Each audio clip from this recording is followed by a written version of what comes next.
Good evening, everyone. I'm Alan Miller, one of the co-founders of the Together Association, and tonight I'm really pleased to be able to say that we are live in Birmingham. Birmingham, a city that's known historically for its productivity, its robust attitude, its can-do approach. And tonight we're going to be talking all about what we want our streets and cities to look like. I'm saying no to LTNs, but the audience is saying something really important that we've been saying quite a lot together recently. What are we saying, Birmingham? Take back democracy. That's right, we're going to take back democracy. And I'm really pleased to be able to hand over now to Rosie Cuxton from the Birmingham Salon, who's going to be chairing and moderating this evening. Thank you. Thanks very much, Alan.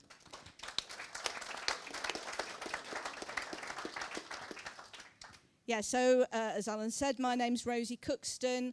I'm a co-organiser with an organisation called the Birmingham Salon, and we hold regular discussions in Birmingham on all sorts of topics. We haven't covered this one yet, but really pleased to be here and be invited to chair tonight's event. So I'm going to ask our speakers to give their thoughts on this subject. First of all, to speak will be Austin Williams, and Austin runs the Future Cities project, highly appropriate for this discussion. Then we're going to hear from some campaigners in the on the Kings Heath LTN. So we've got Mark Hudson, who is a campaigner. We're going to also hear from Kelly Kaur, who is from Dwell Home Care, and then Stanley Hems from Johnston's Butchers. If you know Kings Heath, it's a very well-known butcher's shop, been there for many years. And last, certainly not least, we've also got Majid Khan, who is a taxi... No. You're a resident, okay. Thanks very much. So over to you, Austin. All right, thanks very much. Okay, I just wanted to kind of start with a positive, if you like. Yesterday's news that Jeremy Hunt, the Chancellor, is going to give us £100 off our average driving bills next year. How that plays out in the petrol pump prices, we are yet to find out, but £100 in the pocket is nothing to be sniffed at. But if you live in London, that £100 will be spent in 2 weeks driving into the ULEZ zone. It's 3 weeks in Birmingham, so it'll disappear fairly quickly. Over the course of 1 year in London, you'll spend £3,250 in fines or whatever you want to call it, charges going into the London area. So from the budget yesterday, we saw that kind of theatricality, that performance, that pretense of what's available, and then there's the detail, which we're working out now. Basically what we're paying for, and then who's going to pay for it. So there's a couple of things I just wanted to do today, especially in the light of this conversation about LTNs and ULEZ and what have you, which is the real conversation piece around urban development today, is to provide some ammunition for those people who are involved in these conversations, some arguments about this stuff, because very often we're on the back foot in some of these conversations, but actually I think we've got some stronger arguments than maybe even we give ourselves credit for. So I want to look at some of the realities rather than the pretense. And I'll take two topics. First one is pollution, which is a big concern. If anybody hasn't done their Christmas shopping yet, Mayor Sadiq Khan in London has got a book coming out in May. It's called Breathe. About pollution. On the back, it's not out yet, so on the back cover it says, for many years, Sadiq wasn't fully aware of the dangers posed by air pollution. Then at the age of 43, he was unexpectedly diagnosed with adult-onset asthma, brought on by the polluted London air he'd been breathing for decades. And that kind of story, that general tone of the discussion that, we've all been stupidly walking around absorbing all this toxic pollution until the savior comes along and makes us kind of realize the error of our ways, is a load of nonsense. London's air has never been cleaner. Birmingham's air has never really been cleaner. And I think that's something we have to recognise, because if you just listen to the way it's been promoted, you'd never imagine that that was the case. So I just got a couple of facts for you from 1990 to 2008, the stats. I've got later stats, but this is the jump in quality. PM10s, those kind of particulate matters, declined by 53% in those 20 years. Black smoke emissions declined by 85%. Carbon monoxide declined by 70%. Sulfur dioxide down 86%.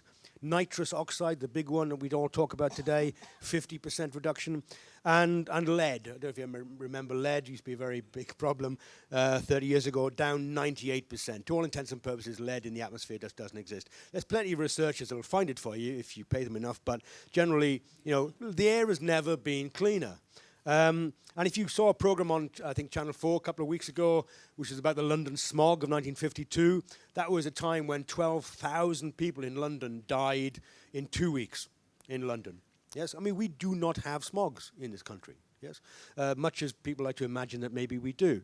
And if you look at, well, it depends on whose statistics we use. I don't mean who as in the World Health Organization. I mean, look at most health professional statistics, and they say about 9,000 people die of air pollution in London every year, which is 350 people every fortnight. So however you look at it, every death is a tragedy and all that, but 12,000 in 1952 down to 350 today, I think that's an improvement, okay? And we have to kind of put credit where it's due. Public Health England, that wonderful organization, if you remember them, estimates that annually in Britain, across Britain, 28,000 or 36,000, depending on the stats, die every year from pollution, attributable to PM 2.5s, smaller particulates. And we all know about, died of, died from, died with, and all that, but, attributable to PM 2.5s. David Spiegelhalter, who's been around since COVID looking at stats, shows that actually those deaths, that kind of 36,000 people, is a statistical projection. So, your allotted time, if it's reduced by anything like as much as 3 days from when you're meant to die in the statistical computer analysis, that is classified then as a premature death for the stats. 3 days. That's stupid enough. But if you think that in the last 50 years, since 1970, the average lifespan of a person living in this country has gone up by 10 years. So in 1970, you may have died at 75. Today, you died at 85. Anybody that complains that their death has been reduced by 3 days deserves a slap, as far as I'm concerned, okay? Don't look a gift horse in the mouth, I would say. And those people who are dying of severe respiratory diseases, which again, is on the increase. But also, I think that we just have to be careful that we're not, well, I'm not trying to tell you to be suspicious or not believe the science, but I think we need to maybe take a look at the manipulation of data and be a little bit cautious about the way it's being done today and keep our eyes peeled for evidence of it.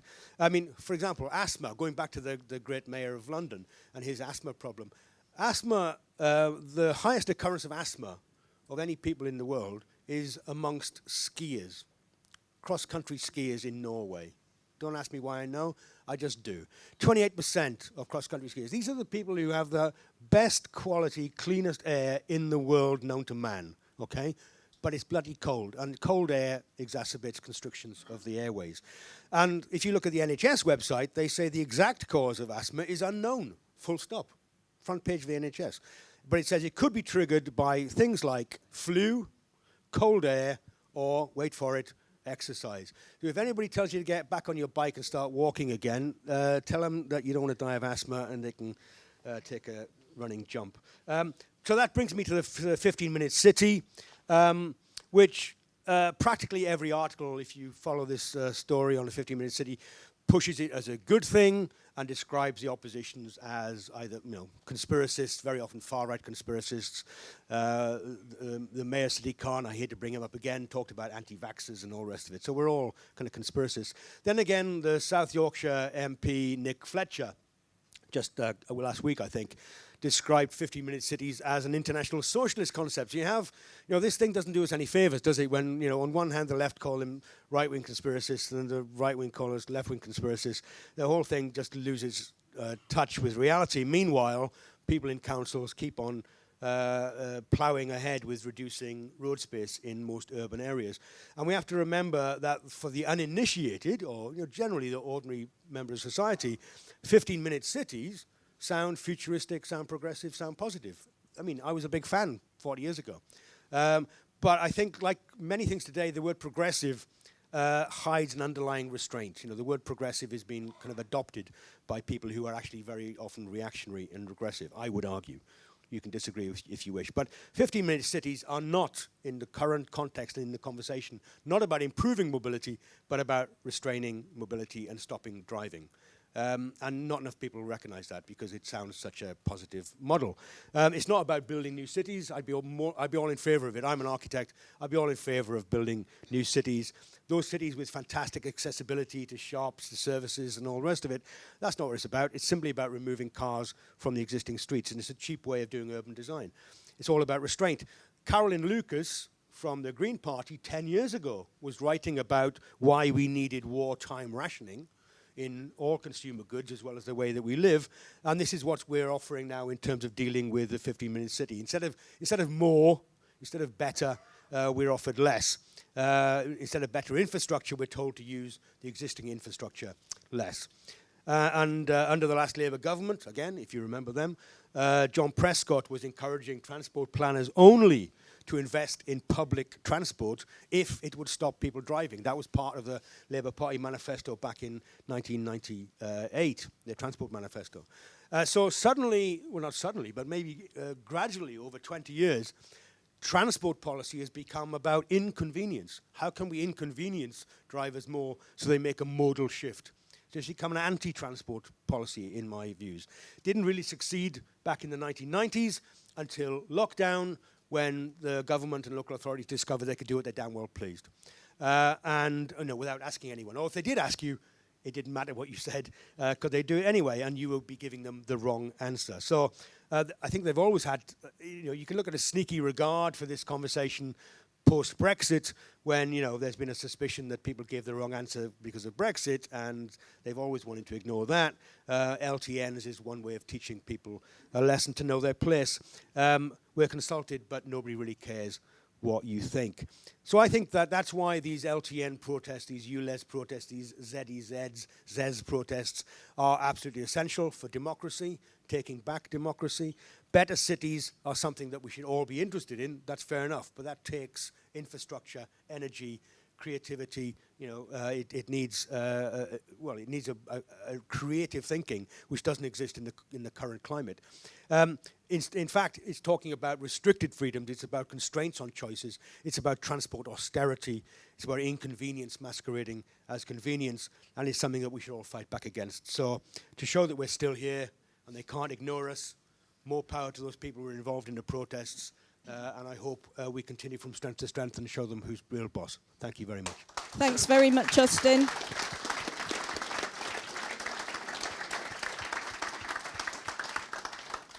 Okay, so Mark, you're the first to speak of our Birmingham campaigners. Okay. Over to you. Okay, well, welcome to Birmingham, everybody. My background is I'm a transport engineer and planner. I was with the Department for Transport for 23 years and took voluntary redundancy in 2011. So I'm a free man now and I can speak. I'm from King's Heath, and King's Heath is one of the largest suburbs of Birmingham, and it's got the third largest shopping area. City Centre being the first, Sutton Coldfield the second, and King's Heath is the third. So it's quite an important suburb of Birmingham. We had the LTNs, the road closures, imposed on us. Low traffic neighbourhoods. I know not everybody might not be aware of what LTNs are, but they are basically road closures, which was imposed by funded by the Active Travel Fund from Department for Transport in 2020, and local authorities were invited to bid for money for closing streets off within a mile from shopping areas and that kind of thing, and a few councils bid for that money, including Birmingham City Council, and they selected 3 areas. in Birmingham, one of them being King's Heath. Now, I got engaged because I just noticed on Facebook there was uproar when these LTN road closures were suddenly imposed on us in October 2020, and there was all this unrest about congestion and road rage and all the rest of it. And when I looked into it, it was these road closures. So. Basically, I reached out to these Facebook groups and thought, well, would it be an idea if I set up a Facebook group just specifically related to the LTNs? And so I set up a Facebook group called King's Heath LTN Concerns. That is in existence at the moment, and that really has been our campaigning focus, really, in terms of our campaign, and which exists to this day.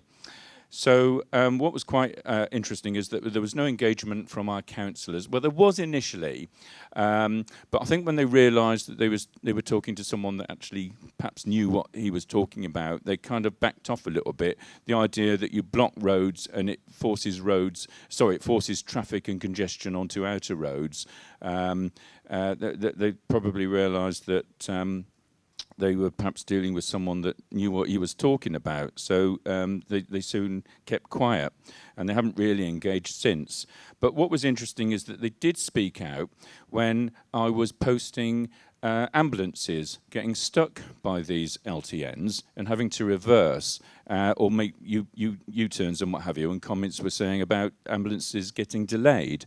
And the ambulance personnel themselves were saying that that they were delayed by those damn wretched LTNs. Our councillors described me as dishonest, dishonourable and scurrilous for spreading false rumours.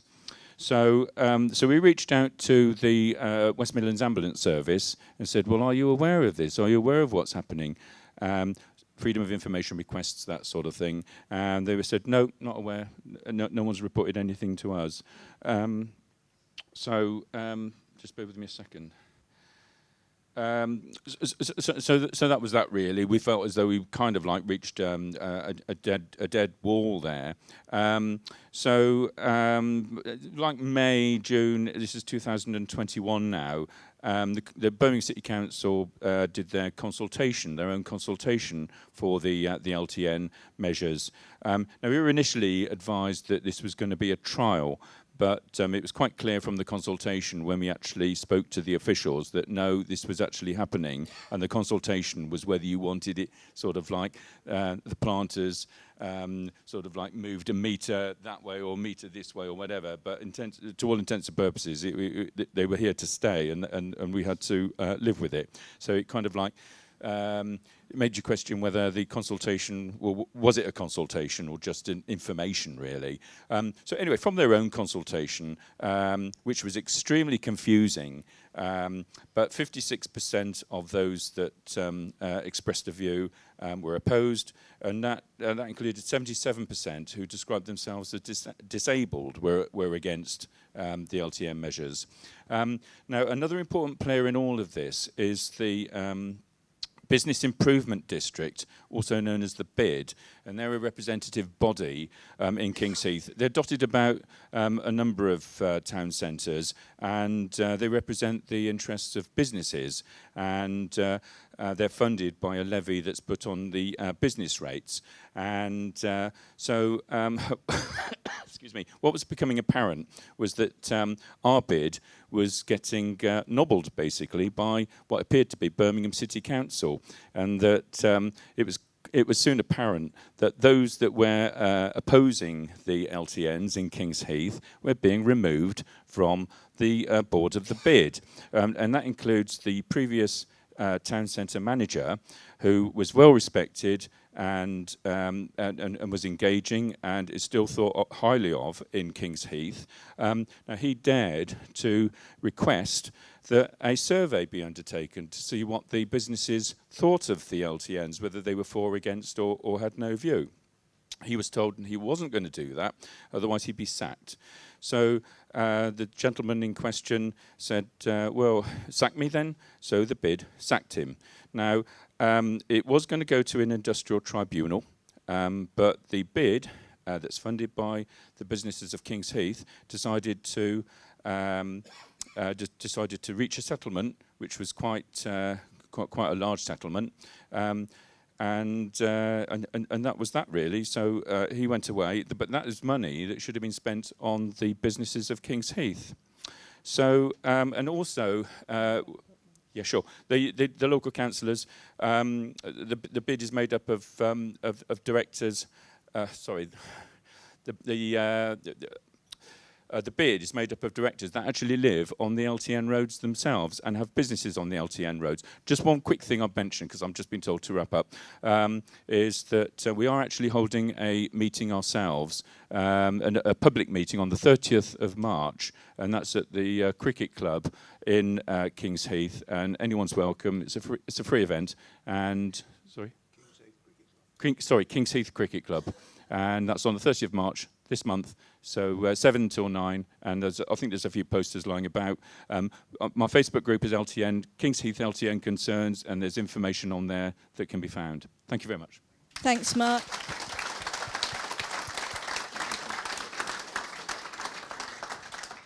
Thanks, Mark. And I think, you know, at the end there will be opportunities as well if you want to ask any of our local campaigners about, you know, what activities going on in the future, you know more about local meetings.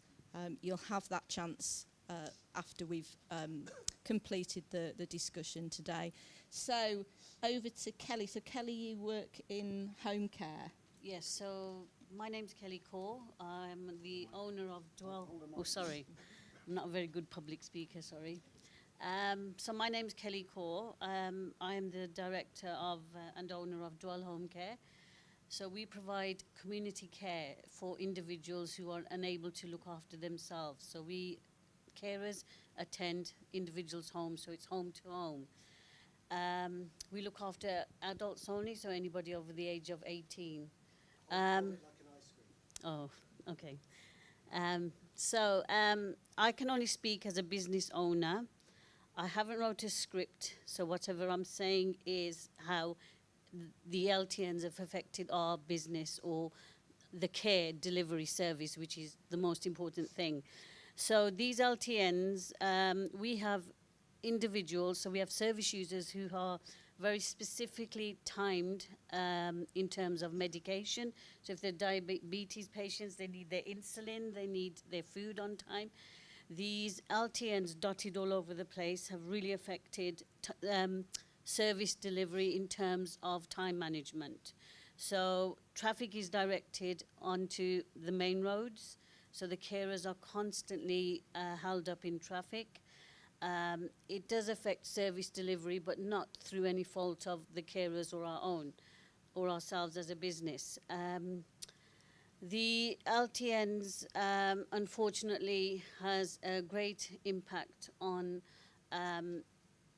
these individuals who have, we try to give them a good quality of life. So in terms of taking them out or going for a walk or companionship, it's completely sort of, how can I put it, affected the service delivery. I invested in Kings Heath. I had an office. With my sort of business, we don't have to have high street presence. I invested in Kings Heath because it was a high street shopping centre area. Since the LTNs have been placed, foot flow has reduced. I've been at Kings Heath for 2.5 years, and 4 businesses have collapsed.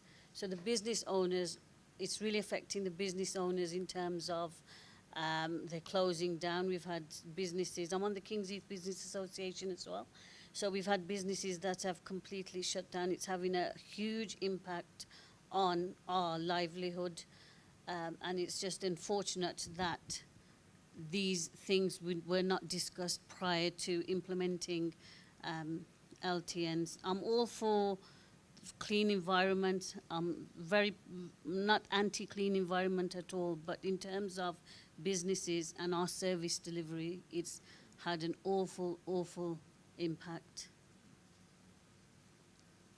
Okay, thanks very much. Thank you. Stand, please. Thank you. So, Stan, you are a very well-known business on the High Street. Hello, can you hear me? Yeah. Good. My name's Stan Hems. I've lived and worked within 5 miles of where I was born all my life. And I was 80 in November. So don't say I don't look that old. But this bid is the worst thing that's happened to King's Heath. I chair King's Heath Business Association representing 200 members. We did a survey with the members, and 95% of the members of the Business Association was against it. 95% of the surveyed members. And something Mark didn't say, the BIDS is a business improvement district. They literally sacked our town centre manager who wanted to do a survey with all the businesses. That's what we bring back democracy. That's what we're about. Bring back democracy. Well, anyway, they wouldn't do it, and it cost every business, we pay 2%, well, we will do, 2% of the rateable value of every premises. Consequently, they sacked him, and it cost every business in King's Heath nearly £60,000 to get rid of him, and he'd done nothing wrong. That's what they're like. Now, I've had a business in King's Heath since I was 19.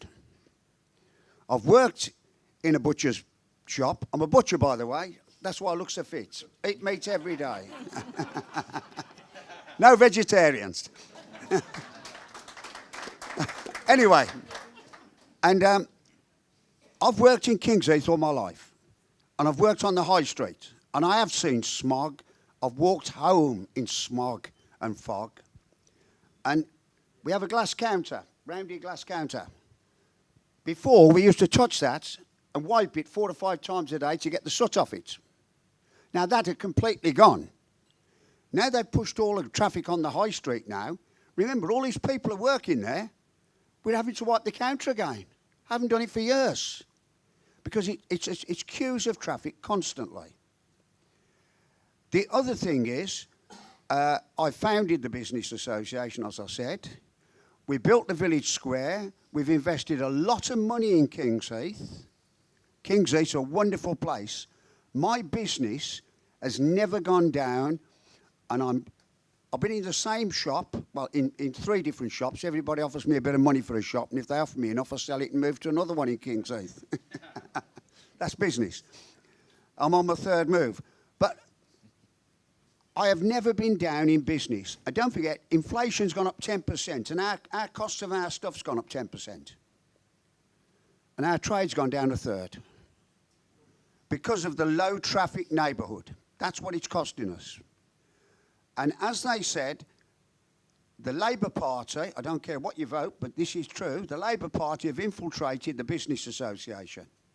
Because Lisa Trickett's, the council of King's Heath, places for people, she did the blueprint for the whole of the country.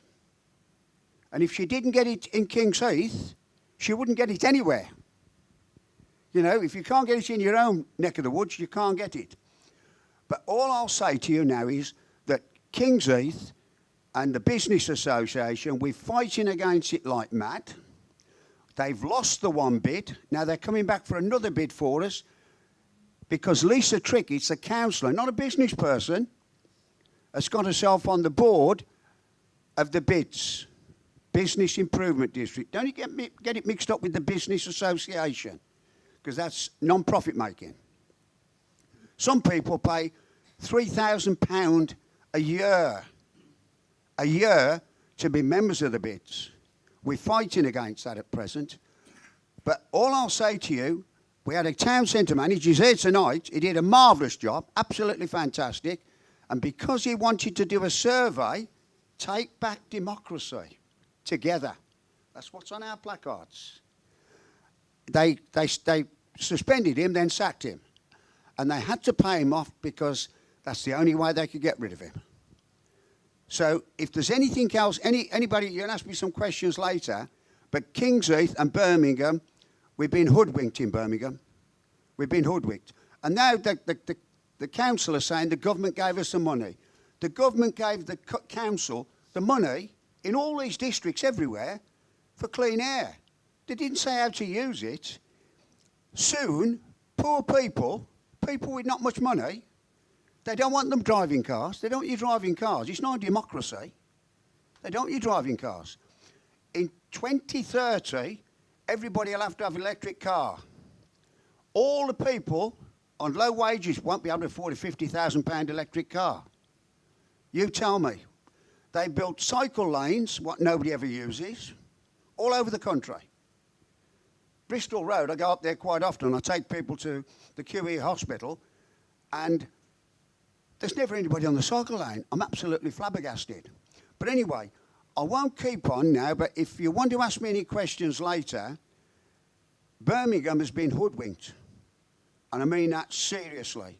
So please do your best to get rid of the LTN. That's all we want to do. We want to trade again. Thanks, Stan. Okay, so thanks very much. So we're going to ask Majid to speak now, and then we're going to go back to Alan, who's going to give us some thoughts. And what I'd like to ask you to do is we want to make this a proper public discussion about these issues. We can talk a lot more broadly than the LTNs locally. We can talk about the clean air zone. If you're somebody who's going to be affected by the expansion of the ULEZ or any of these other things, or you want to talk about 15-minute cities, if you like these ideas, you know, let us know. We're going to give you an opportunity to speak and make points. We're going to have a radio mic down here for people to come up. So start thinking about what it is you might want to say to contribute, questions that you've got, points you want to make. Okay, Majid. Thank you. My name is Majid Khan. I'm a resident of Los Als, and we set up the Los Als Community Forum because of the issues. That was one of the issues about the LTN, because we were not being told about anything. The local elected member, who is Wasim Zafar, he was the cabinet member for transport at the time, and he basically chose Los Als, and obviously there was Kingsheath as well, to be one of the first to have a LTN. So he set up a meeting. He put out a link like he normally does on social media, and me and my brother, who was in the back, thought that we will apply to join it. It was a Zoom thing. So when we asked to join, he never sent us the link. And we know why he never sent us the link, because we would question him. And so what he did was, it was basically got all of his mates to join. He had a council officer there called Joe Green, who is the active travel manager at that time. They did a flashy slide thing, and they basically, his mates all voted for the LTN there. And I know Stan mentioned a cycle lane. I've got a cycle lane just at the bottom. If I turn left down my road, just at the bottom of that road, there's a cycle lane near Anglesey Primary School. It's about 15 to 20 meters. Isn't that long? That cycle lane is on a residential road. People live in that road. People park in that cycle lane. That cycle lane has cost the taxpayer £14,000. I got that from a FOI, which he stated it all. He basically stated in that Freedom of Information request that was the cost for that cycle lane. Now, when I've asked as to how many people have used that cycle lane, the response is, well, we can't tell you that. We don't have that information because we haven't got that data. Well, I can tell you nobody has used it, because cars are parked in it, because residents live on that road. So that's the first issue why we set up the Los Als Community Forum. Obviously in Kingsheath, which Mark and Stan have talked about, Stan with myself, we've placed bleed control kits up there because we've looked at the situation. I'm sure all of us would agree that if we were to call 999, ambulances will take time because of the traffic, etc. So those those of us who have done bleed control, and I'm sure some of you would have seen people bleed. If you have a catastrophic bleed, you could die within 3.5 minutes to 5 minutes. So what Stan and I decided to do was to get bleed control kits up there, because we knew that ambulances would be delayed there. And they have been all over. Yeah, well, it's true. So what we've basically done is we've done that because we thought it was a safety issue. And then obviously there's opposition up there with Lisa Trickett leading the way, and there's Vass in the back who drove down a road up in King's Eve, and he went to go and pick his sister up. And Lisa Trickett was there during lockdown. She shouldn't have been there, but she was there during lockdown, holding a meeting, and she told one of the members of the group to stop that van. She shouted at him. So that individual went down and basically attacked Vass's van. So Vass basically drove back, and then he came back, and then once again they saw him, and then they attacked him again. They could have killed Vass. What we have got in Birmingham is a mafia. It's a mafia state with the Birmingham Labour group who think they can just do whatever they want without any opposition. Recently, we had a call-in meeting about the LTNs. So those who don't understand what a call-in is two of the Tory councillors says that it needs to be reviewed. So obviously, it went to the Transport Scrutiny Committee, and Liz Clements, who's the new cabinet member here, she was in that meeting. Obviously, she was going to be a pro-LTN. She basically lied through her teeth, saying, oh, it's great, we've had proper consultation. So when she was questioned by one of the Tories, she basically admitted, whether she wanted to or not, or by accident, she basically admitted that, oh, we've got a policy to implement. So basically saying that it was all lip service, it doesn't matter what the results were, we've got to implement the LTN policy. So this is why people may not agree with me, this is why I say it's a mafia state here, because they do not consult with no one.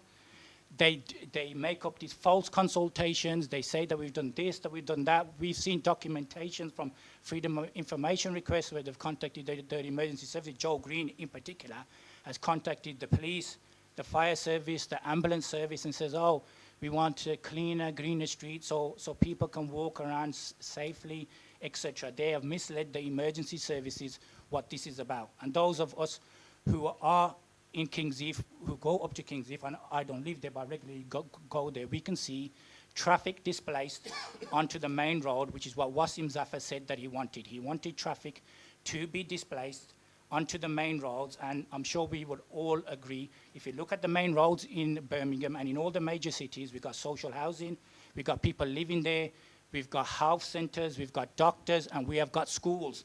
So what they are doing is they are basically pushing traffic, pollution, and they are gassing little kids and all of these vulnerable people that we should be looking after. And within all of this, we've got TORS, the Active Wellbeing Group, who is supporting them. Taxpayers' money from another angle is going on there, and this is what is happening here, and we need to step up and start speaking more about this to stop them. Thanks, Majid.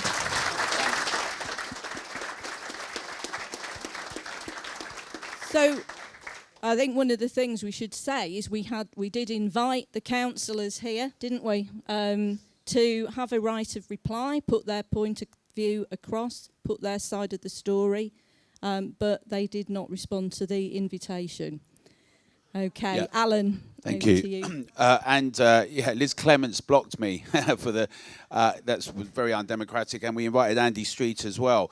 But I think from the 6th century onwards, when Birmingham took its name, it's had a reputation for industriousness, for the fact that, you know, thousands of swords were produced to present by blacksmiths to the parliamentarians, the canal system. You can't think of Birmingham without it being synonymous with Jaguar, with Daimler, with Land Rover, with the Mini. Brilliant examples of transformation in city centres, of culture and of development, which today is, you know, I think the response today is that in society, we're not even going to have a conversation about what the public needs. What do we need? What kind of cities and towns do we want to see? They're not really interested in talking to us, we, the people. There's some ideas that are very technocratic, and they're about less. They're about shut up, like we've seen in the last 3 years. Do as you're told. Don't go here, don't go there. Hands on the head, stand in the corner. And quite frankly, we're not going to have it, ladies and gentlemen, are we, right? Are we going to have that? It's nonsense, right? Now, the thing is, a few things. Yesterday, we saw, and this is a few little examples, because it's not just King's Heath, of course, and it's not just the fact that the Transport Cabinet in Birmingham said there's going to be 6 zones in Birmingham, across Birmingham, as though we're living in medieval times with poles to move from one place to another, throwing away all the brilliant things of development, throwing all the great things of my youth when I used to come.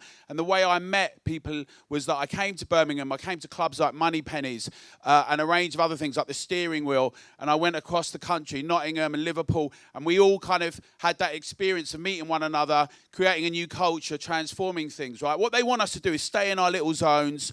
Don't go here, walk there, cycle there, do as you're told. It's completely preposterous and unacceptable. Now, I love cycling and I love walking, but we need ambition and we need transformation and we need us to be at the heart of things, right? We've got elderly people and disabled, but actually, we shouldn't have to explain ourselves. When did we ever have to negotiate our rights to freedom of mobility? When did we have a vote or a discussion or any kind of referendum where we went, I tell you what, we don't need to do that anymore? It's outrageous. And all the time we're told it's because there's an emergency. We're in a permanent state of an emergency, right? We're in an emergency, so go and stand in the corner, put your hands on your heads and shut up. No, unacceptable. So what we need people to do, and this is what people are doing up and down the country, like the guys in King's Heath are doing, but we need it across everywhere, because in Birmingham, obviously, tens of thousands of people are not paying. They can't pay the so-called clean air zone, right? But, you know, as Sadiq Khan says, well, that will all get resolved if everyone's on digital ID, because what you can do is you can get it tracked, and it can be the age of your car, and you can see it, and you can get it deducted. And that would get rid of that, and that would make it really fair.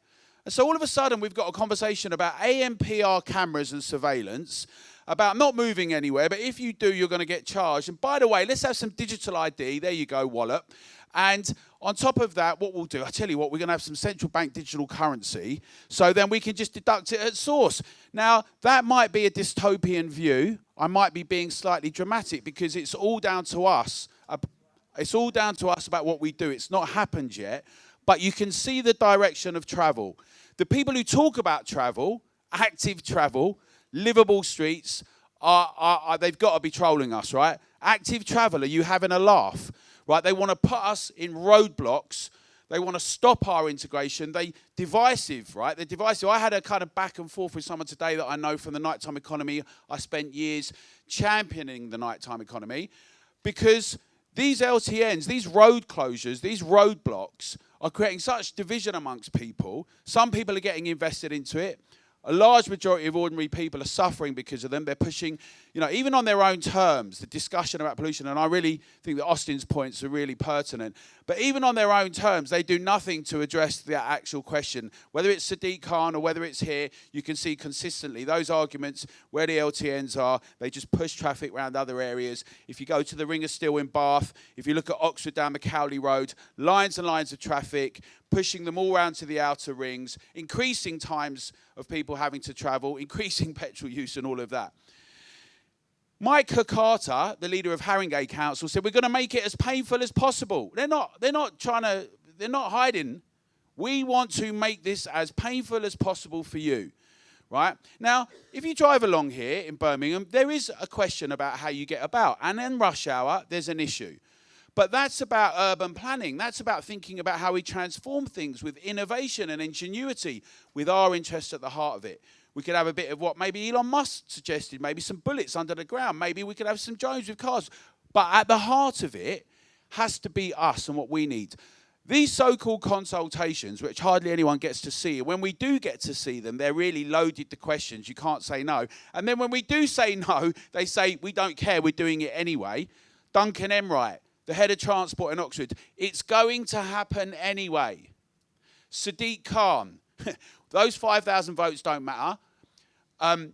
By the way, it's going to happen anyway. I've bought the cameras even before we did the consultation. Oh, and these 4,000 people we keep talking about, it's preposterous, right?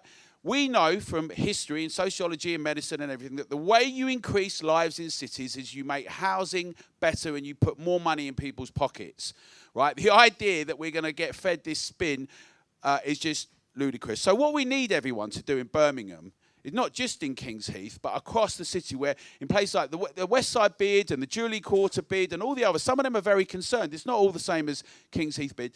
They're very concerned. Hospitality, retail, small entrepreneurs, many of them are getting really bankrupted by these things. They're getting massively impacted.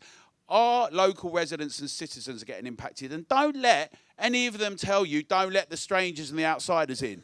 When the Labour Party is not a national organisation, and the Lib Dems and the Greens are not, and when the Conservative Party, which has been underwriting these things, is not a national organisation, then they can say, don't let the outsiders in, this parochial thing. We are all citizens and residents.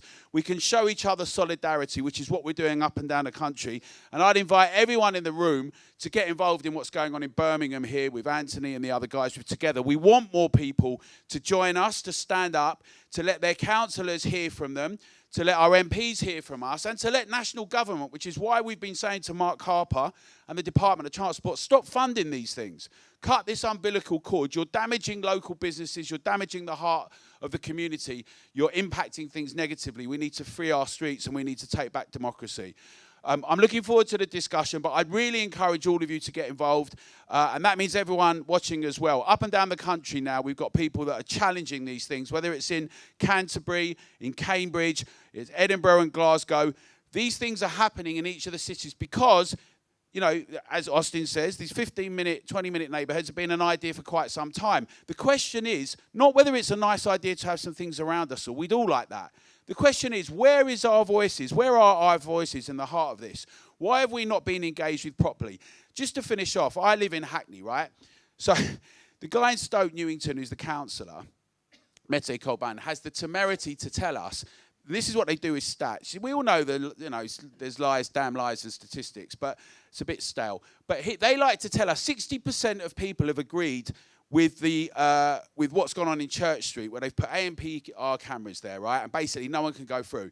60% have agreed. What he means is, in a place where in that N16 code there's 78,000 residents, and there's 270,000 in Hackney, what he means is that 1,700 or so, we don't even know if it's exactly that, it's probably less, but 1,700 or so of them that have gone onto their website that know about it, 60% of them have said it. And then they're saying, well, that's why we're going to have it. Despite the fact that businesses are going under, the streets are quiet, revenue's lost, the residents have not been consulted and are upset.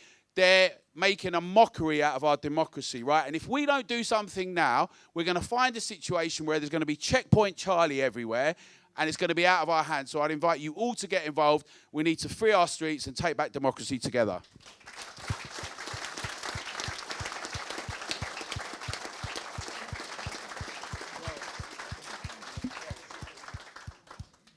Okay, well, what we'll do is we're going to invite the audience to come forward. We're going to have a radio mic over here, and to make your points, and then we will respond to the points, and you've got a chance then, Stan, to chip in anything else that you want to add. Okay, so yes, do come up.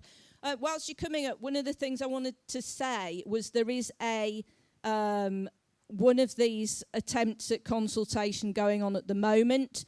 Transport for the West Midlands has got a survey out which is running until the 17th of April. Now, I went on this survey. I got increasingly cross with it because, of course, it forces you to make choices between things that are their ideas.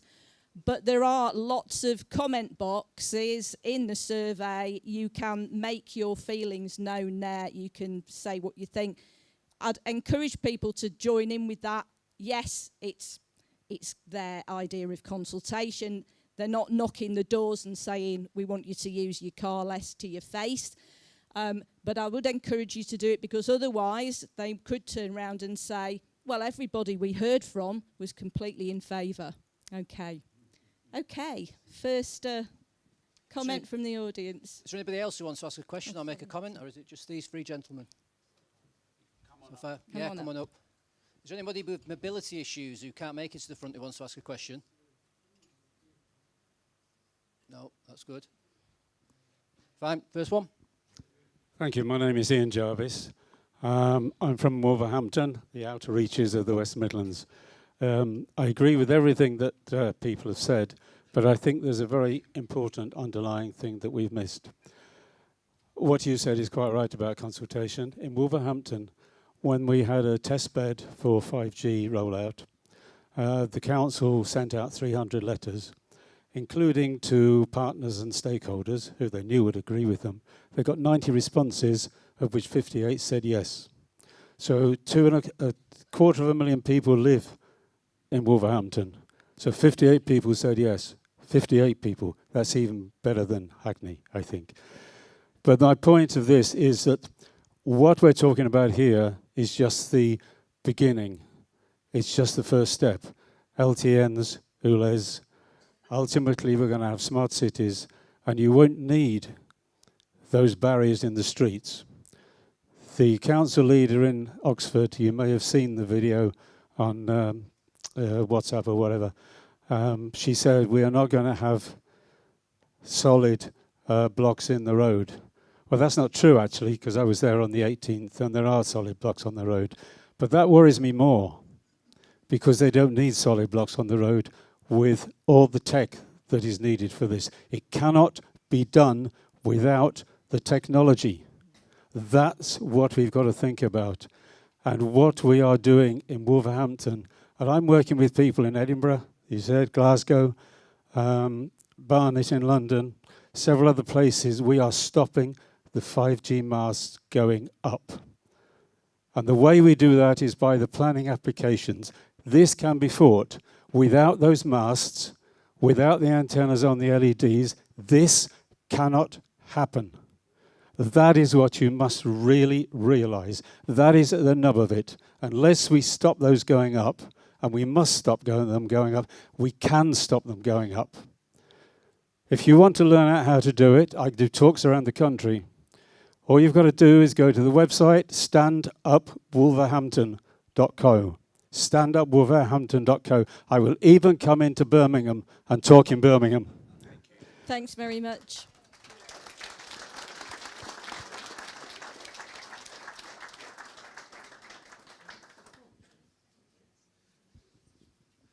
Hi, can you hear me? Yeah. My name's Duncan White. I'm a director of the Transport Reality Consortium, which includes Motorcycle Action Group, Car 26, Fairfield UK, and the Alliance of British Drivers. And I'm the research director of that outfit. And we respond to all the consultations going. I come from South London, so we are up to our eyeballs in alligators trying to drain that swamp. But there are 2 points that I'd like to pick up on that have been mentioned by the panel. The first point about particulate, PM 2.5. An academic in the United States called Steve Milloy has spent years, almost decades almost, challenging the United States Environmental Protection Agency to come up with specific evidence that PM 2.5 or 10 or 12.5, whatever, has a lethal effect. The United States Environmental Protection Agency have put human beings, which is illegal, have put human beings in a test chamber and exposed them to 160,000 times the concentration of PM 2.5.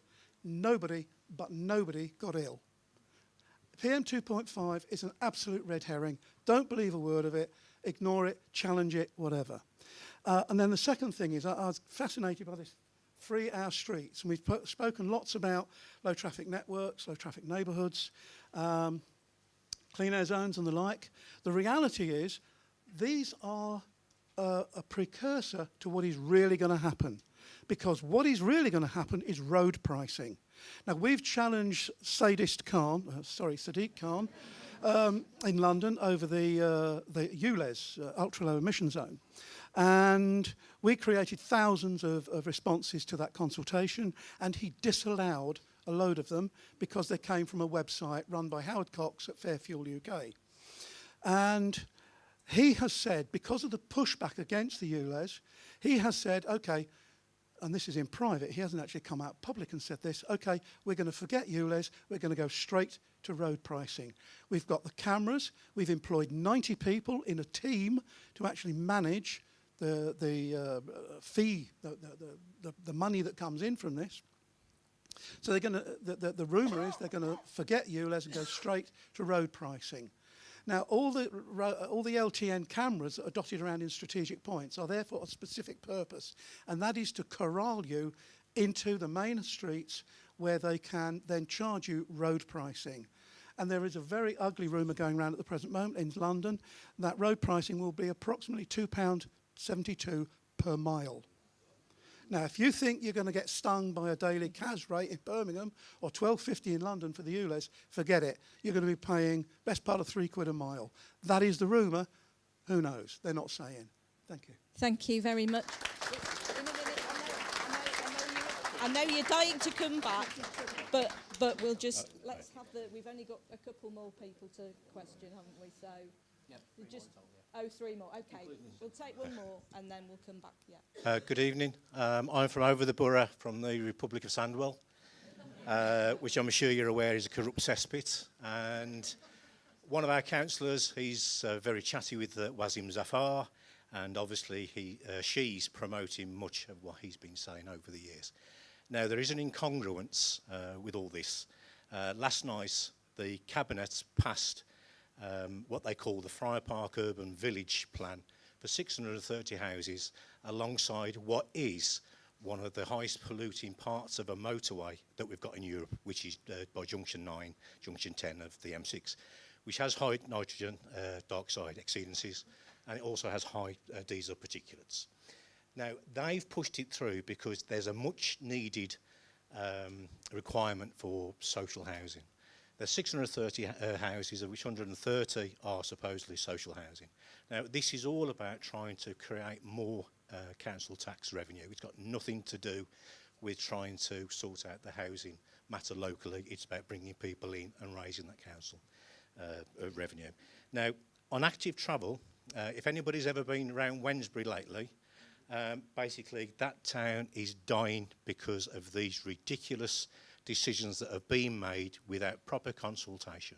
And on consultation, sorry, I'll just go back to the Friar Park Urban Village. There were 51 respondents, and apparently in the huge document, which was something like 180 pages of consultation feedback, it said that in general they were in favour of this proposal, and it's wrong. The A4031 is going to be completely congested, so instead of trying to sort out congestion, what they're doing is they're going to create a problem with this housing area. And West Bromwich is going to go the same way. And the A41 is going to be a nightmare. Now, Andy, the Labour councillors talk about housing needs, but it suits Andy Street as well because he keeps talking about brownfield remediation.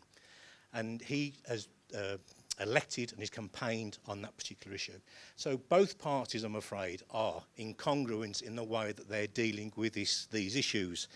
Now, I am prepared to stand in a local election on these matters. And I think perhaps we should put a few more people to stand up under the same banner. Good idea.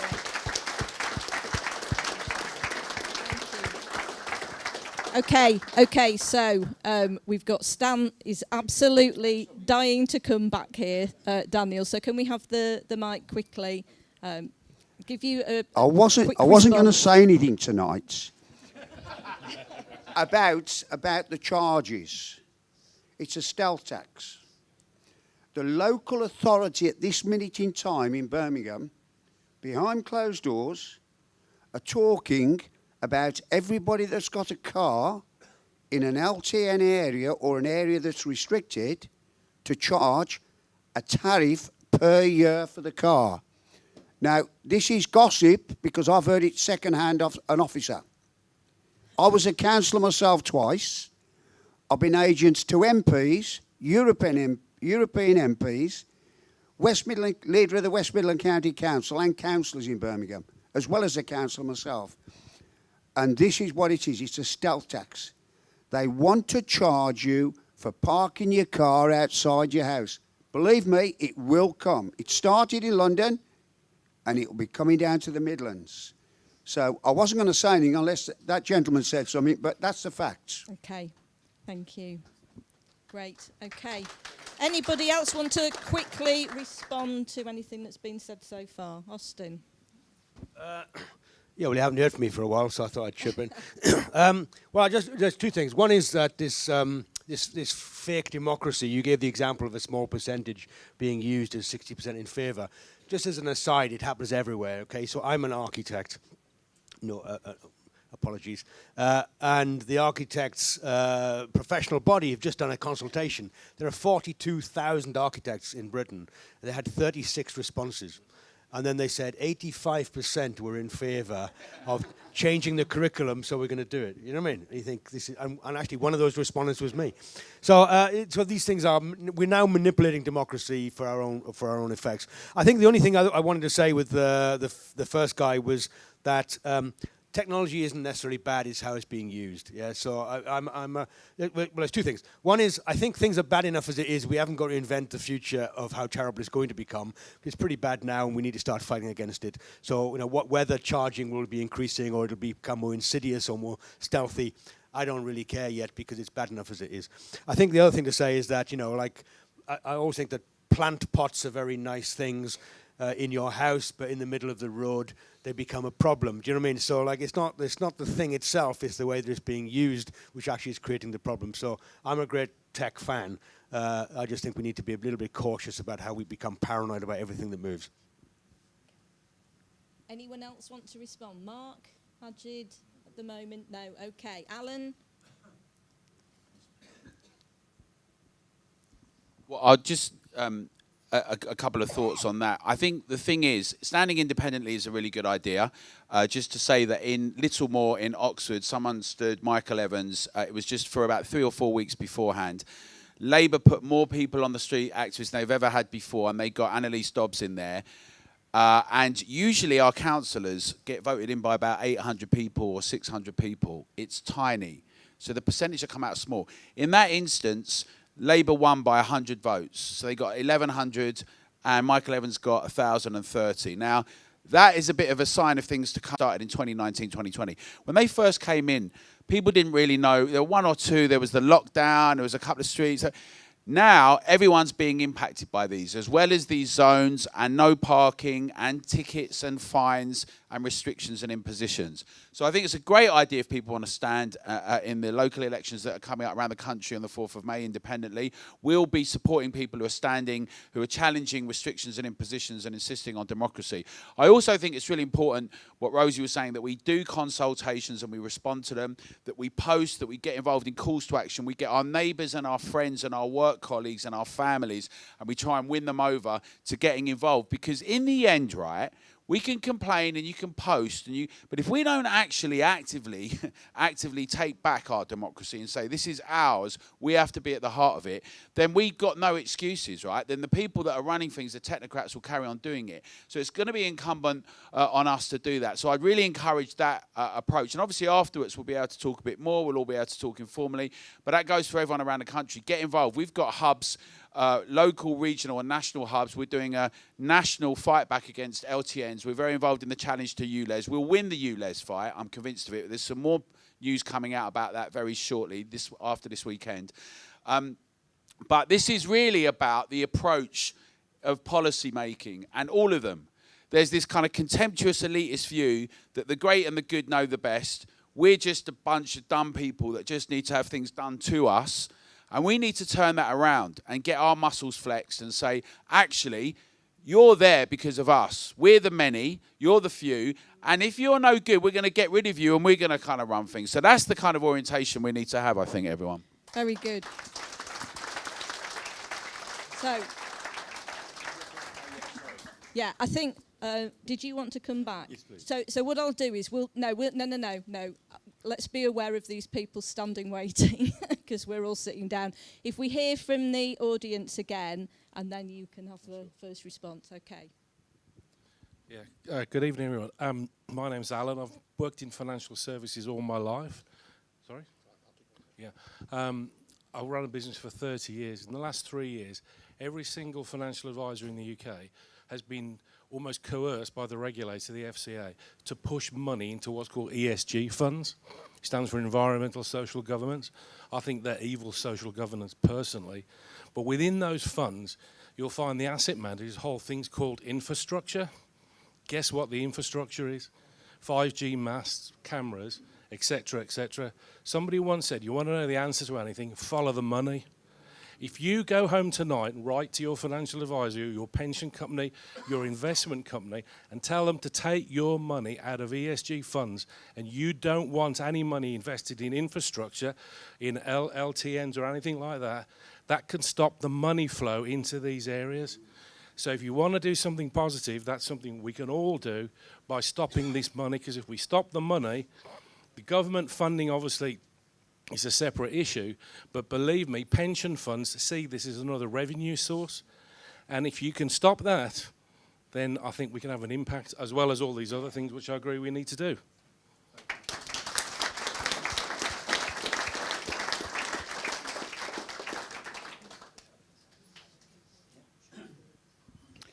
Okay, Shadrach Sigari. I live in King's Heath, and I agree with just about, not completely, just about everything that has been said, with the exception of the emphasis being in dismissing the amount of pollution. I think what we need to do is to say that the pollution exists, but the LTNs have exacerbated them. Where I live, the amount of pollution, I actually proved to the council. I bought these expensive air quality monitors, and I measured the amounts. They varied between dangerous to hazardous at many times. I sent the evidence to Birmingham City Council, who had promised to look into it and get in touch with me and put a monitor where I live. No reply. They just give you empty words. Just one quick word about the PM 2.5. I think it is dangerous to dismiss the weight of evidence that many countries and universities have shown that they actually are carcinogenic. In particular, the research in Japan is very significant. What the council, we have repeatedly pointed out to them, it was they ought to have made models of the traffic displacement and run the simulations. I used to teach that at university. I know a little bit about it. They should have, if they were serious about improving the traffic flow, reducing the pollution, they should have run simulation models, but they didn't, because that is not the aim. The aim is what everybody else just about has mentioned. Thank you. Thank you.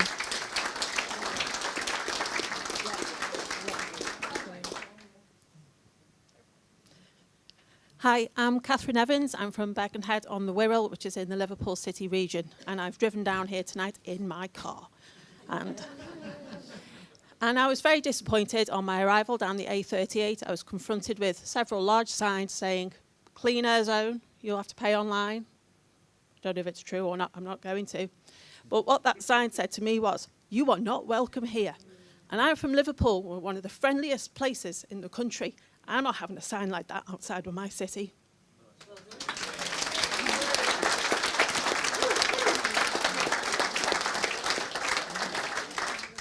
Yes, yes, please.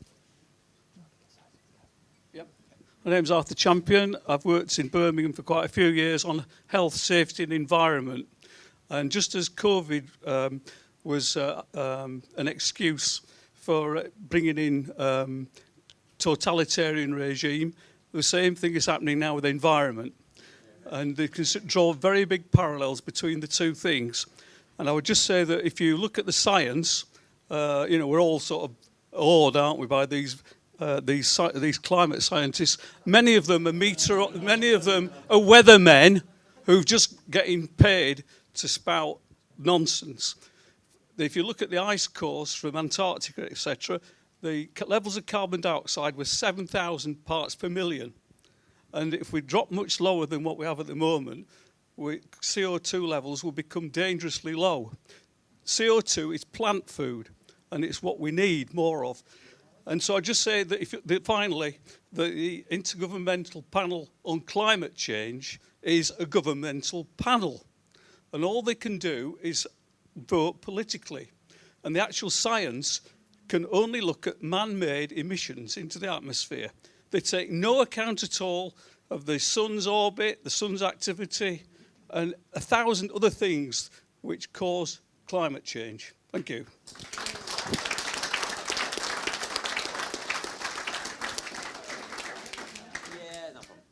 Hi there, I'm Martin Mullaney. I'm part of the Kings Heath anti-LTM campaign. You've got some of our members here on the front panel. Just to remind you, I printed out 30 of these for the public meeting. Didn't realise we were going to have so many here. But we got a public meeting and on the 30th of March, and the wonderful Alan Miller is our star guest there. And so you have another chance to see him there. And we will have more shopkeepers there and residents, because in Kings Heath it's almost like the identikit LTN scheme, where the council have promised a wonderful world. In our case, they promised that when they close off all the roads, that children would be out on the streets playing their ball games, and neighbours would be talking to each other, and the traffic would just evaporate. There would be no displacement of traffic, and the shopkeepers would find paradise, that their takings would go for the roof. That's what they promised us. And none of it has come true. And even though the majority of the residents, again, another identikit LTN, the majority of the residents in the consultation were against this LTN, the council, in their infinite wisdom, have decided to not only make it permanent, but to double the size of it. Isn't that wonderful? You know, exactly. But we are not giving up here in Kings Heath. As I say, we are suffering, and I'm sure, I mean, Alan hasn't mentioned it tonight, but he has mentioned it in other speeches, where we do suffer the smear campaigns, where Mark and Stan did a survey of the businesses, showing that 95% of the businesses were against the LTN, that they had 30 to 50% of their trade going down, and the local councillor smears him in the council chamber, saying it's a dodgy, it wasn't an accurate survey. Fake news. It's fake news. Mark has emailed him saying, give us the evidence. Guess what? No response. He's just ghosting him. And this is what we're dealing with already on Facebook.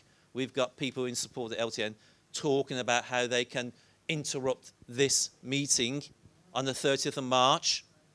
So we need your support. We'll get residents there. We're going to be leafleting out, getting the residents on the displaced roads. I know, sir, I know I live on a road that's had displaced traffic, suffering with big traffic jams on Bilsey Lane. I know the problems on Vicarage Road. So we will be there. We are not giving up. Please join us. We are bringing back democracy, as Alan says. Alan will be there on that day to inspire us even more. Thank you, everyone. Be there. Okay, so if we can just have the mic back here, just quickly. I think Mark would like to respond to some of the points that have been made.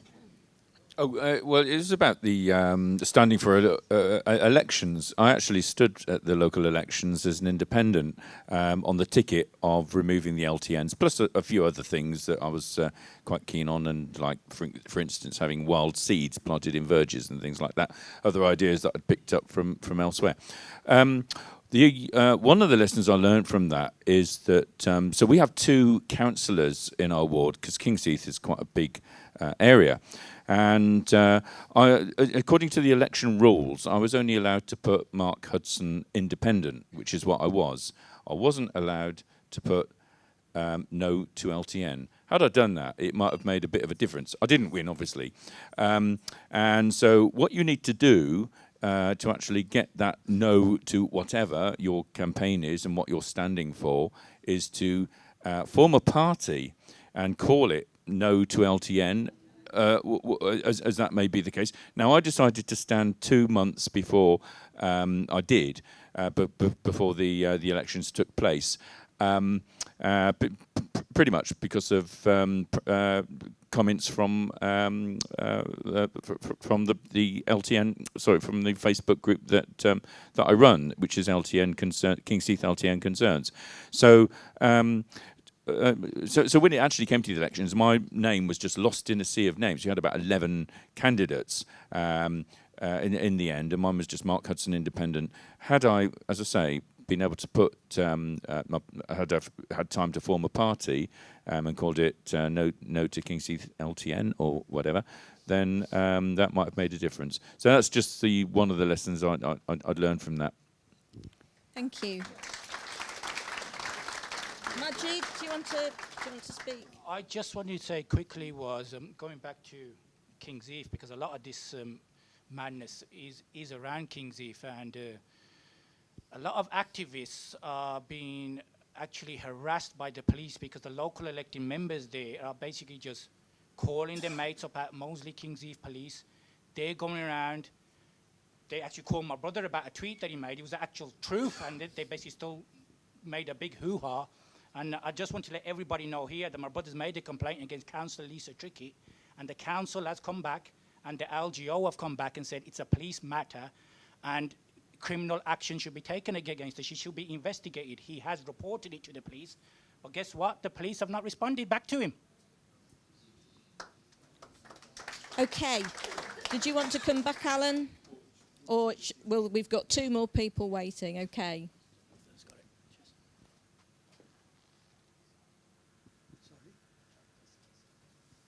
So I'll try and be concise if I can. A couple of details. I'm a resident of Bourneville, and I'm lucky enough to have Liz Clements as my local councillor. Yes? Last thing I remember about Liz is she was warning me not to go to the park. This was in quite late, really, 22. Absolutely no danger at all. The second point I would like to make is that if you're on Twitter, Greta Thunberg has a Twitter account. If I can go to the heart of the opposition, the source of all these policies, which is the rubbish, which is net zero and climate change, Greta Thunberg, she's altered her account just recently. She's deleted a tweet. And this tweet was from 2018, and it said the world would end by 2023. She deleted it a few days ago. Yeah.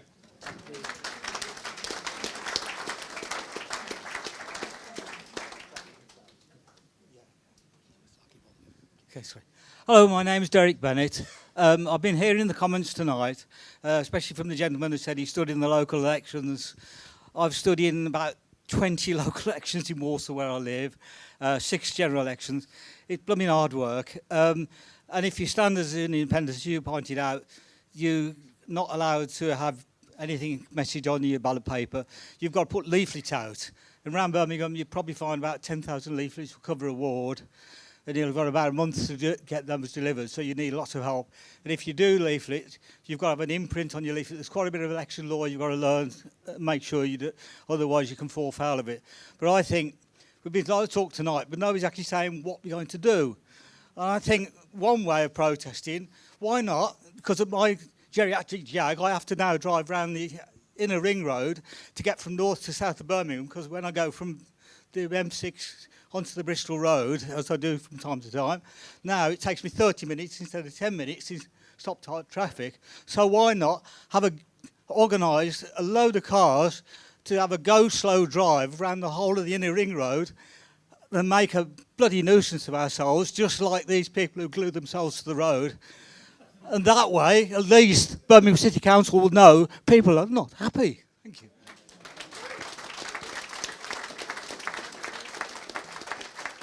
So I seem to recall that when they were going to bring in the clean air zone, that's what the taxi drivers did, didn't they? They had quite a lot of go-slows. Unfortunately, that didn't dissuade the council from bringing in the clean air zone. Yes, please. Okay. Hello, my name is Vash Sharalambers. I just want to tell you about an incident that happened in 2020 where I was assaulted on Hazelhurst Road in King's Heath. And I was taken to court on false evidence by Lisa Trickett. She lied in a court, she lied to the police. This woman is not fit to be a councillor. She should be serving time in prison right now, and yet she is paid as a councillor. She just lied and told the police that I had assaulted somebody else, whereas the person who assaulted me was her main advocate for closing Hazelhurst Road. Thank you.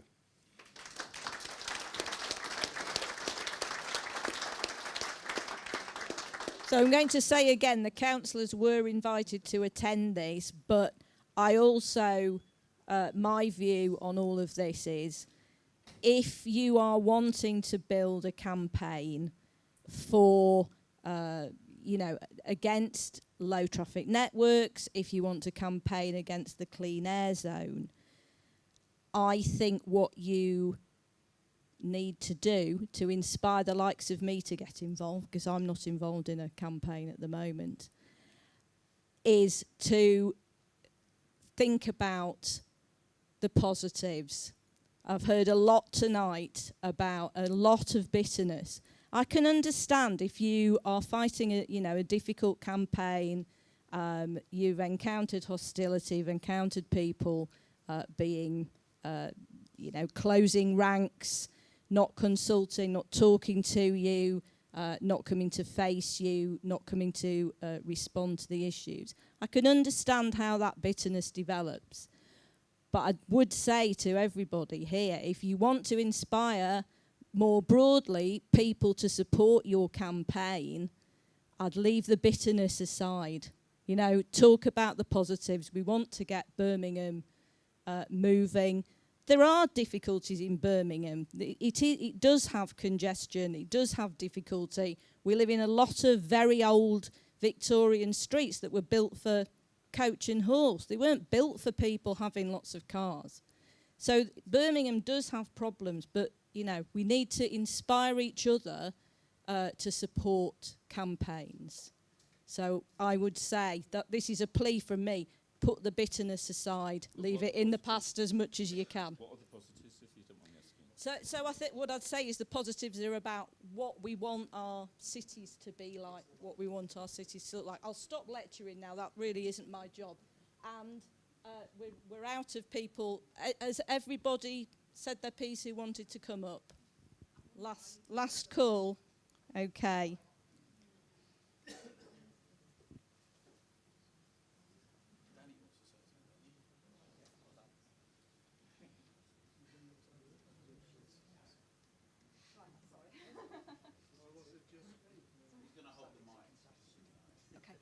I'm just going to make this really brief. I've come down with Kath from Birkenhead. My name is Monica Skinner.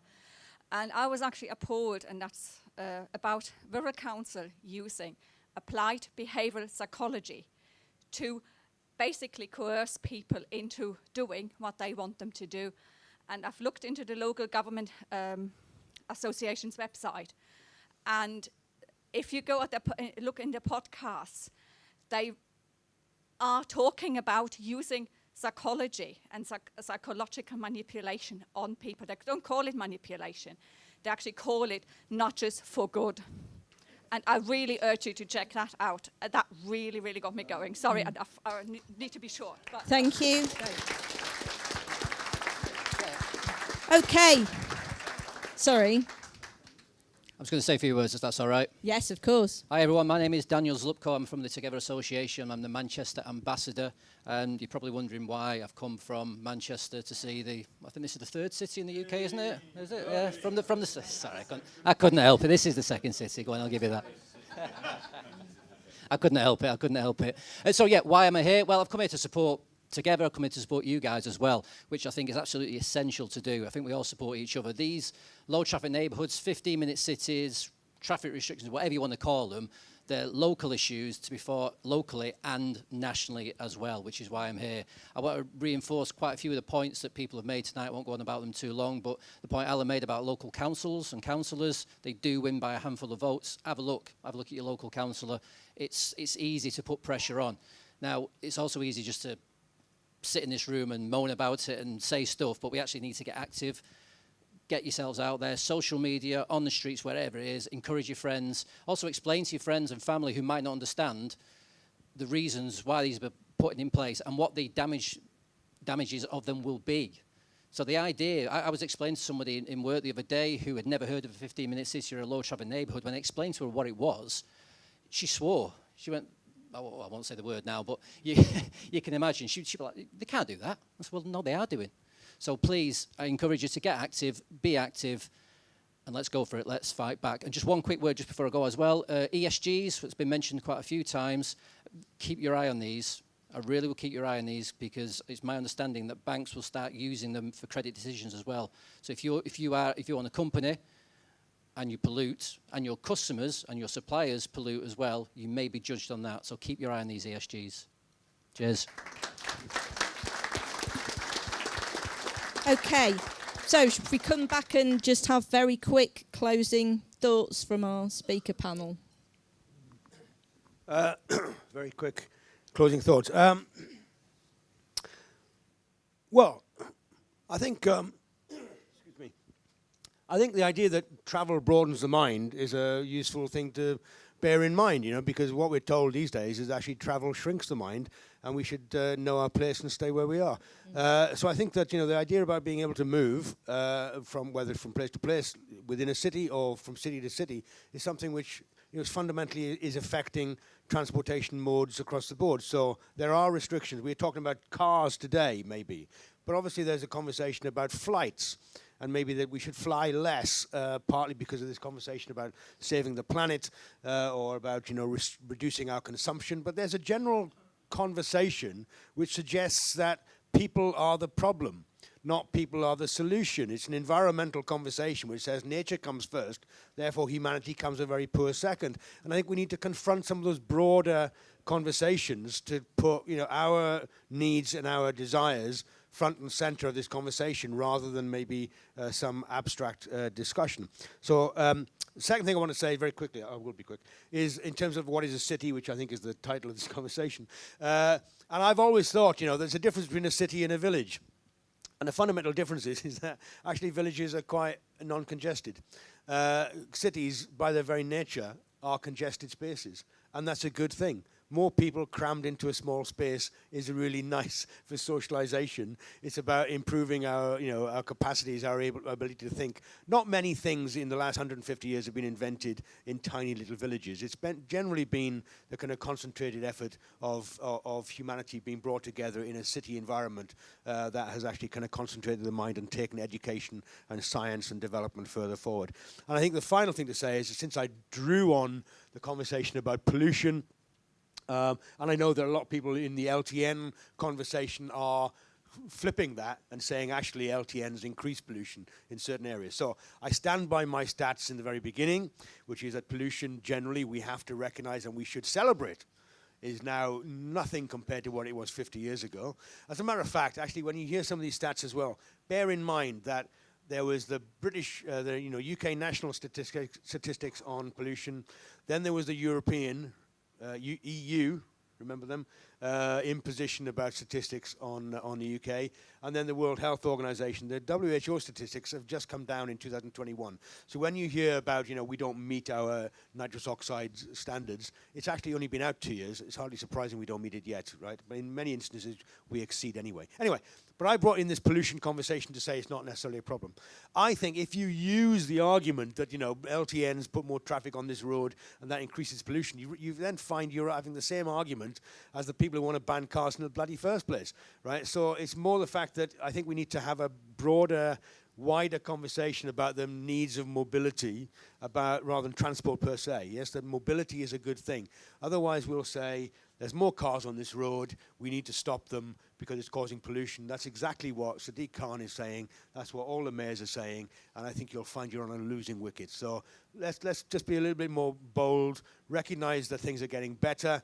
Don't necessarily get concerned about inventing how horrible things are going to be in the future, because I'm sure they will, but we can worry about that when we get there.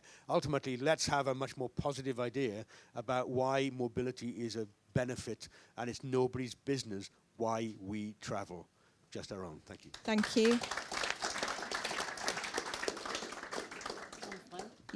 Anything that you want to wrap up with? Any thoughts? It's clear to see that everybody's anti-LTNs. Sorry. it's clear to see that everybody's sort of anti-LTNs, and I just agree totally. We all stick together, and we've got a voice, so let's speak our minds and help each other and get rid of these LTNs. Thank you. Thanks very much. Mark. I just want to, excuse me, I want to echo what Kelly's just said, really, and I'd like to thank Magnus for reaching out to us, because we kind of felt in King's Heath, well, we are the only ones, really, and then we heard about Oxford and what have you, because we've all got day jobs, so it's kind of like just trying to scrape a little bit of time to pull together in terms of running our campaign. So exactly what Kelly said, really. Let's all just help one another, because we can all learn from each other. And we're talking about things like legal challenges to orders, traffic orders, and the such like. And we need to be sort of like helping each other and pooling our experience and resource and knowledge. And so that's all I've got to say. So thanks again to Together, Democracy. Sorry, Challenge Together, isn't it? So thank you, and hope to be involved with you in the future. Thanks, Mark. Without reiterating too much, the moral of the local authority and the local councillors and the officers was true what they said earlier. I've been a councillor twice, and I've represented every form of council, including European Parliament as an agent, and they say, brothers, we're all equal, but remember, we're more equal than you. And that's what they tell us. So remember, take back democracy together. Make sure you take it back. That's the thing we should stand for. Thanks, Majid. I just want to, just like Mark said, I just want to thank Magnus, Alan, and the rest of the team that put this together. I actually live in that LTN, and I mean, people will say he's mad, that he's against it, but I believe that everybody has an equal right to clean air. Certain people shouldn't be put above others, so it's really important that all of us here need to stand up and have our voices heard, because we had to set up a community forum, and now it's thrived in the last two years. We are dealing with housing, we're dealing with all sorts of issues, not just LTNs. Very good. Thank you. So, where was the first computer made? Anyone? Any? Where was the first? Where did the computer? Where did it come from? Where? Brummie, yes, it was a Brummie, wasn't it? Conway Berners-Lee, 1951. From here. And he had a son called Tim Berners-Lee, who, funnily enough, created the World Wide Web. What else came from Birmingham? The kettle. Right, the kettle. But what else came? The vacuum cleaner. The X-ray machine. The point about this is a serious point, about innovation, about transformation, about development, and about progress. Words that are really unfashionable today. About places where ordinary people learn a trade and skill, where we manufactured things, where people were self-taught, and they became political. The backbone of what actually transformed this nation and much of Europe into a democratic, kind of enlightened value based on hard work and transforming things, right? And we've lost all that now. We've lost this sense, not all of it, but we've lost a lot of that sense.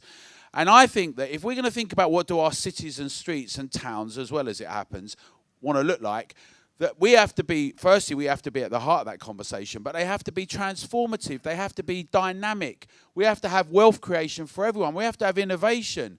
We have to have investment and transformation in infrastructure. Not stop moving or walk and go back to the Middle Ages. We need to be bold and have aspirations that dare to dream, a bit like the World's Fair or the Great Exhibition. And we need to demand these things for us and ourselves. People always talk about the children and all that. We need it for us, but we need it for the future of all humanity. If we allow this technocratic, don't do as you're told, Don't do anything else. You're all termites destroying everything.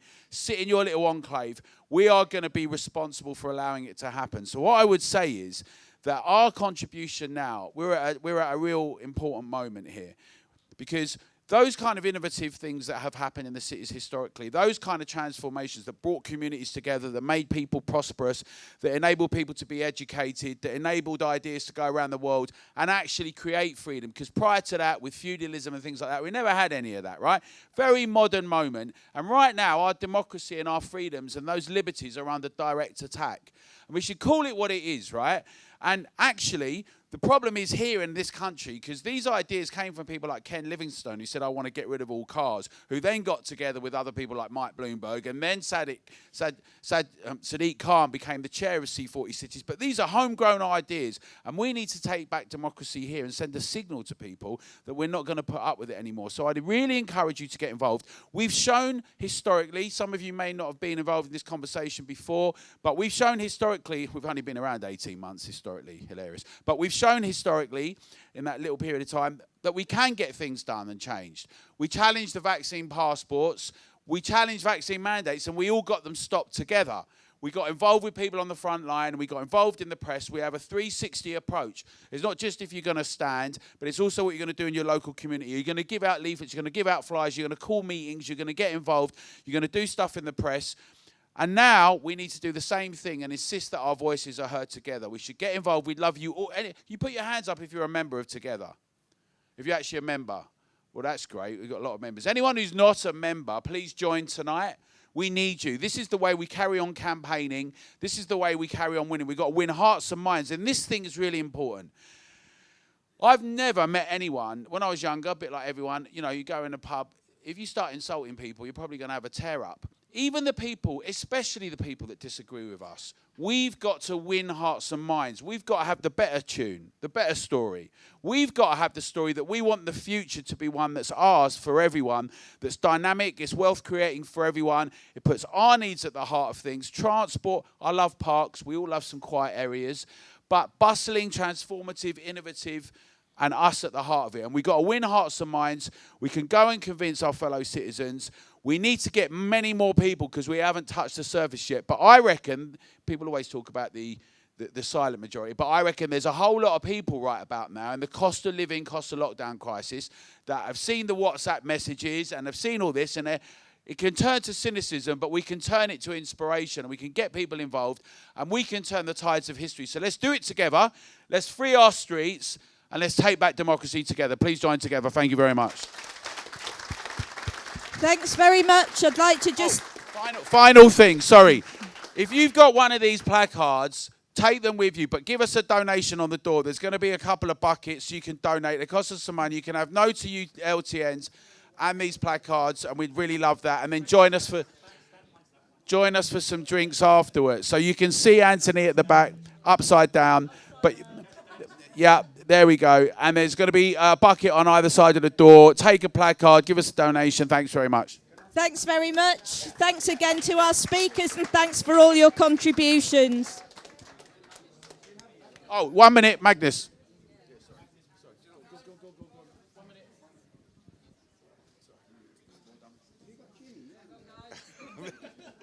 Well, hello everyone. My name is Magnus. I've been working with Together for about 18 months here in the here in the West Midlands, and I'd just like to thank all of the speakers, particularly everyone here who is a tireless worker against the LTNs.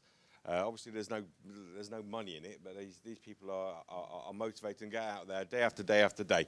And I think very important what Majid said as well, that they got a community forum together, and they got a community forum together about LTNs, but it's grown. And what's happened is that more and more people have got involved, and that's what we are asking for you to do with Together.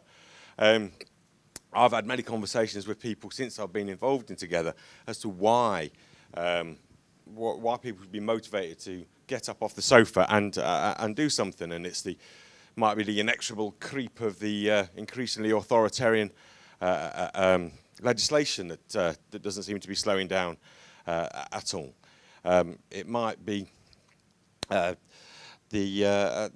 say the way that they think that they can impose things upon us now, that democracy. When I was growing up, and I was told that I lived in a free society, and democracy, part of that was that we had transparent institutions so we could see the workings of the institutions, and private individuals had privacy. Now that's changed. And so suddenly now all the institutions are completely opaque, and it is us that is meant to be transparent to them. Because I tell you, if the central bank digital currency comes, where every single transaction is logged, recorded and analysed by central government, and then programmed if they see so fit, then no one is going to have any privacy left. Now there is a Serbo-Croat saying, "Samo mrtva riba teče," which I believe means only the dead fish goes with the flow. So if you think you've got any fight left in you, then I urge you to come and join together. Go to the local meetings. If you haven't got a local meeting, set one up. You can speak to us, and we'll give you support for that. But please get involved, and organically, we will grow through that. Thank you very much.